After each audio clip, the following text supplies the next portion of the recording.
ప్రతిష్టాత్మక గౌతమి జీవకారుణ్య సంఘం ఆస్తులు పరిరక్షించడంతో పాటు దాత ఆశయాలు మూల సిద్ధాంతులైన వృద్ధులకు అనాథ బాలలకు నీడ భోజనాలు కల్పించాలని సిటీ ఎమ్మెల్యే ఆదిరెడ్డి శ్రీనివాస్ కోరారు. వరి శ్రీనివాస్ చైర్మన్ గా నియమించిన గౌతమి జీవకారుణ్య సంఘం పాలకవర్గ ప్రమాణ స్వీకారోత్సవం శనివారం లాలచెరువులోని వృద్ధుల ఆశ్రమంలో ఘనంగా నిర్వహించారు. ఈ కార్యక్రమానికి ఎమ్మెల్యే ఆదిరెడ్డి వాసు ముఖ్య అతిథిగా హాజరై మాట్లాడారు. కూటమిలోని టీడీపీ, జనసేన, బీజేపీ వారికి సమన్యాయం పాటిస్తూ పాలక మండలి నియమించినట్టు తెలిపారు. గత వైసీపీ పాలనలో జీవకారుణ్య సంఘం జరిగిన తప్పులు సరిచేయడమే లక్ష్యంగా పనిచేయాలని ఆయన సూచించారు. దీని అభివృద్ధికి ప్రభుత్వం 2 కోట్లు మంజూరు చేస్తుందని ఆయన తెలిపారు. మంగళగిరి నియోజకవర్గం తర్వాత రాజమండ్రి సిటీకి ఎక్కువ కార్పొరేషన్ పదవులు, డైరెక్టర్ పదవులు సాధించామని ఎమ్మెల్యే ఆదిరెడ్డి వాసు తెలిపారు. మొత్తం విషయం అంతా కూడా గణేష్ గారు చెప్పడం జరిగింది. ఏ రకంగా జీవకార సంఘం చైర్మన్ ని అపాయింట్ చేశారన్న విషయంలో ఏది ఏమని ఇప్పుడు కూడా గతంలో 2019లో కూడా మమ్మల్ని అనౌన్స్ చేసినప్పుడు ఎదురు 2 నెలల ఎలక్షన్స్ ఉన్నాయి. ఆ సమయంలో హడావిడిగా అన్ని కమిటీలు కూడా చేయించుకోవడం జరిగింది. చేసింది 2 నెలల్లో. ఆ 2 నెలల్లో 4 మంచి పనులు చేసాం మా కార్యవర్గం అంతా కలిపి. అప్పుడు ఒకటి, ఈ గేట్ దగ్గర గేట్ మ్యాన్ అంతకుముందు ఉండేవాళ్ళు కాదు, ఎవరు పడితే వాళ్ళు వస్తూ ఉండేవాళ్ళు. 2, వృద్ధులకి బాలలకి భోజనాలు తినడానికి, వంట ఉండటానికి సామాన్లు మార్చాం.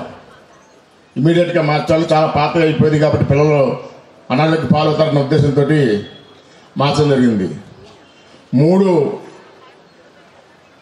పెన్షన్స్ అన్నీ కూడా రకరకాల వృద్ధులు ఇందులో ఉన్నారు. ఆ డిఫరెంట్ ఏరియాస్, ఆ ఏరియాస్లో ఉండటం వలన ప్రతిరోజు ప్రతి నెల పెన్షన్ ఇచ్చేటప్పుడు 4 రోజులు ముందు వెళ్ళిపోయేవాళ్ళు. ఇక్కడి నుంచి పెన్షన్ అందుకున్న తర్వాత 4 రోజుల తర్వాత వచ్చేవాళ్ళు. ఇవన్నీ గమనించి అప్పుడు నేను కార్పొరేషన్లో ఫ్లోర్ లీడర్ కాబట్టి కమిషనర్తో మాట్లాడి ఇప్పుడు వచ్చిన సిస్టమ్ అంతా ఇంటింటికి ఇవ్వటం తెలుగుదేశం ప్రభుత్వంలో కాబట్టి మరి అందరికీ కూడా ఒకే రోజు ఒకే చోట ఇక్కడే ఇవ్వడం జరుగుతూ ఉంది. మిగతా ఎన్ని ఊర్లు ఉన్నా సరే ఆ ఊర్లన్నీ ఇందులో టైప్ చేయడం జరిగింది. 4వది, ఈ జీవకార సంఘంలో చాలామంది విరాళాలు ఇచ్చేటువంటి దాతలు ఉన్నారు. చాలామంది ఆ దాతలు వాళ్ళకి అర్హతను బట్టి, వాళ్ళకు ఉన్న ఆర్థిక పరిస్థితిని బట్టి ఇక్కడున్న 65 మంది వృద్ధులకు ఇస్తూ ఉండేవాళ్ళు. అటువంటి ఇందులో ఉన్నటువంటి ఒక ఎంప్లాయ్ వాళ్ళ ఇంటి దగ్గర ఒక స్టోర్ పెట్టుకుని వచ్చినటువంటి వస్తువులన్నీ కూడా వాళ్ళకి ఇవ్వటం మానేసి అవన్నీ కూడా గదిలో దాచుకుని అర్ధరాత్రి ఆటోలో గోడ నుంచి వెనకాల తీసుకెళ్తా ఉంటే నేను వీడియోలు తీసి పట్టుకుని ఇమ్మీడియట్గా తొలగించడం జరిగింది. తీర్మానం చేసి ఉన్నారని అవి తొలగించడం జరిగింది.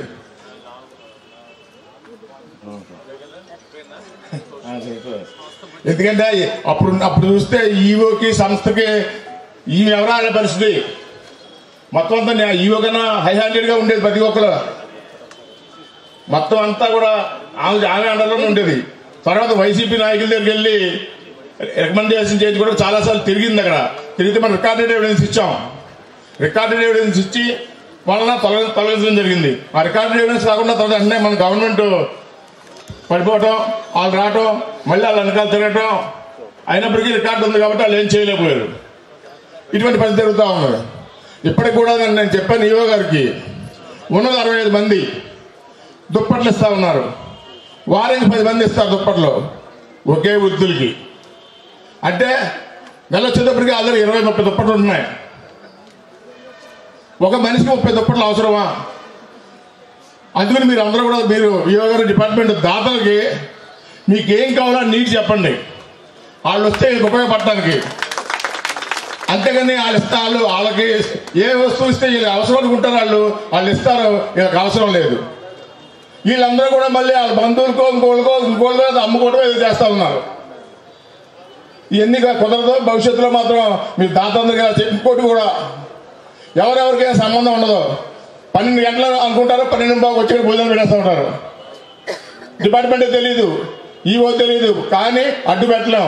పేదలు వాళ్ళకి ఎవరో ఏదో ఇస్తా అన్నారు కానీ ఇవ్వాలి. దానివల్ల సిస్టమ్ పాడైపోతూ ఉంది. ఇక్కడ డిపార్ట్మెంట్ సిస్టమ్ కంట్రోల్లో లేదు.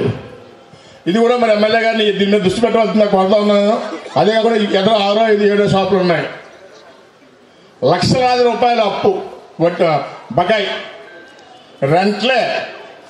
రెంటలో మరి ఉద్యోగస్తులు మరి వసూలు చేయాలి. ఎందుకు చేయట్లేదు? లేదా లీగల్గా ఫాలో అవ్వాలి. ఎందుకు ఫాలో అవ్వట్లేదు? వెకేట్ చేయించాలి. ఎందుకు వెకేట్ చేయించట్లేదు? వెకేట్ కూడా ఒకసారి చేసి పేరు మార్చి మళ్ళీ అలాగే ఇచ్చారు. ఇది అప్పాలని కూడా నేను చెప్పడం జరిగింది. ఇదే కాకుండా వారి మీద 50 సెంట్ల ల్యాండ్ ఉంది. ఆ 50 సెంట్లు ఈవో గారు వెళ్ళి దాన్ని వెరిఫై చేసి అని కొలతలతోటి చేయడం జరిగింది, సర్వే చేయడం జరిగింది. దాన్ని అక్కడ ఉన్నటువంటి కొంతమంది నాయకులు, కొంతమంది లీడర్లు ముక్క కింద చేసేసి ల్యాండ్ ఆళ్ళలాగా 5 లక్షలకి 10 లక్షలకి వాళ్ళకి ఇచ్చి నెలకు వడ్డీ మనకు అద్దె మనకు కడతారన్నారు. వాళ్ళు ఇంకా బోల్ బకాయిలు ఉన్నాయి. ఇందులో చాలా మంది పైకి చెప్పిన నాయకులు అక్కడ చలాయిస్తూ ఈ యొక్క వృద్ధుల యొక్క ధనాన్ని ఇబ్బంది పాలు చేస్తున్నారు. ల్యాండ్ ఓనర్వే అమౌంట్ లేదు. వీళ్ళు బాబు ఒక అద్దె కట్టడం అద్దె కట్టడంలా. కనుక దీని మీద దృష్టి పెట్టాల్సిందిగా కోరుకుంటూ మీ అందరికీ కూడా నా కమిటీ సభ్యులు కూడా చెప్తా ఉన్నా, కమిటీ సభ్యులకి పెట్టేసి తెలియజేస్తాను. కనుక నాకు అవకాశం ఇచ్చినందుకు మీ అందరికీ కూడా హృదయపూర్వక ధన్యవాదాలు తెలియజేసుకుంటూ సెలవు తీసుకుంటా ఉన్నా. తెలుగుదేశం, బీజేపీ, జనసేన నాయకత్వం వాళ్ళే చూసుకుంటారు. వాళ్ళకి తెలుసు ఏం చెయ్యాలో, క్షేత్రస్థాయిలో ప్రజల్ని ఎలాగా చెప్పాలో, ఏ విధంగా ప్రజలతోటి ప్రజాస్వామ్యబద్ధంగా కార్యక్రమాలు చేయాలో వాళ్ళకి తెలుసు. మా బలం ఇది, మీ బలం అదే, మా బలం ఇది. ఇదే ఆలోచనతో పనిచేస్తా ఉన్నాం. అలాగే ఈ దేవస్థానం, ఈ బాడీ వచ్చిన వెంటనే ఎంత అదృష్టం అంటే, ఈ రోజున ఈ యొక్క దేవస్థానమైన గౌతమి జీవ కారుణ్య సమాజానికి ప్రభుత్వం అతి దగ్గరలో అధికారికంగా 2 కోట్లు శాంక్షన్ చేయబోతా ఉందని కూడా తెలియజేస్తా ఉన్నా. 2 కోట్ల రూపాయలతోటి మంచి అభివృద్ధి కార్యక్రమాలు చేస్తారు. ప్రజలు ఒక విశ్వాసాన్ని పొందుతారు. ఏ నమ్మకంతో అయితే కూటమి ప్రభుత్వం అవకాశం ఇచ్చిందో సద్వినియోగపరుచుకుంటారు. తప్పు చేసిన ప్రతి వ్యవస్థని సరిచేసి ఈ వ్యవస్థకి రాబడి పెంచే విధంగా ఈ బాడీ చేస్తాదని విశ్వసిస్తూ చాలా చక్కని కార్యక్రమం చేశారు. అద్దుల విషయంలో కానీ అన్ని కానీ కమిటీ నిర్ణయాలు తీసుకోండి. రాజకీయంగా ప్రతి కోణం ఉంటుంది. వచ్చినప్పుడు మీరే సరిచేయండి. ఆ పైన మా బాధ్యత. ఎందుకంటే ఎవరికాలికి బాధ్యత ఇచ్చినప్పుడు ఆ బాధ్యత నిర్వర్తించాలి, మేము చూడాలి. నిన్ననే ఒక వారం కిందట ఆదిరెడ్డి అప్పారావు గారు, చల్లా శంకర్రావు గారు ఇక్కడే ఉన్నారు, బుడ్డిగ శ్రీనివాస్ గారు వెళ్ళిపోయినట్లున్నారు. వారి ముగ్గురు కూడా హితకారిణి సమాజానికి మాజీ చైర్మన్. వాళ్ళ చేతుల మీద చాలా దురదృష్టమైన పరిస్థితిలో ఉన్న లేడీస్ టాయిలెట్స్ ని సరిచేసి వాళ్ళు చైర్మన్లుగా ఉన్నప్పుడు తీసుకున్న మంచి నిర్ణయాలు కూడా గుర్తు చేసుకుంటూ నెమర వేసుకుంటూ ఈ విధంగా బాడీ పనిచేసేవారు. కానీ గత 5 సంవత్సరాలు ఈ నామినేటెడ్ పదవులంటే దోచేయడం, దాచేసుకోవడం, లేకపోతే కబ్జా చేసేయడం. ఒక విధానపరమైన నిర్ణయాలు లేవు, ఒక మంచి చేద్దాం అన్న ఆలోచన లేదు, సేవా దృక్పథం అన్నింటికి మించి లేదు. కానీ ఈ రోజున మంచి బాడీ వేశాం, ఎక్కడికక్కడ మంచి కార్యక్రమాలు చేస్తా ఉన్నారు. మొన్ననే మార్కండేయ స్వామి టెంపుల్లో ఏదైతే ధ్వజస్తంభం చాలా ఇబ్బందికర పరిస్థితి ఉందో 58 అడుగుల చెట్టుని ఈరోజు ధ్వజస్తంభానికి తీసుకొచ్చామన్న విషయాన్ని మీ అందరికీ కూడా తెలియజేస్తా ఉన్నాం. మార్కండేయ స్వామి టెంపుల్లో గత 2.5 సంవత్సరాలుగా ధ్వజస్తంభం లేదు.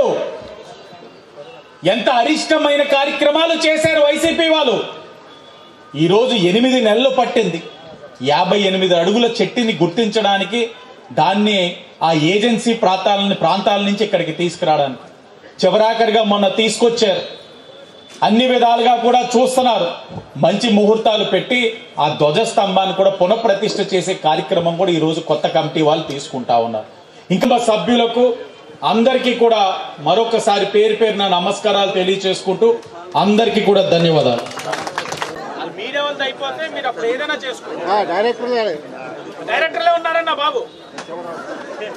పోలాకమ్మ ముందుకురా.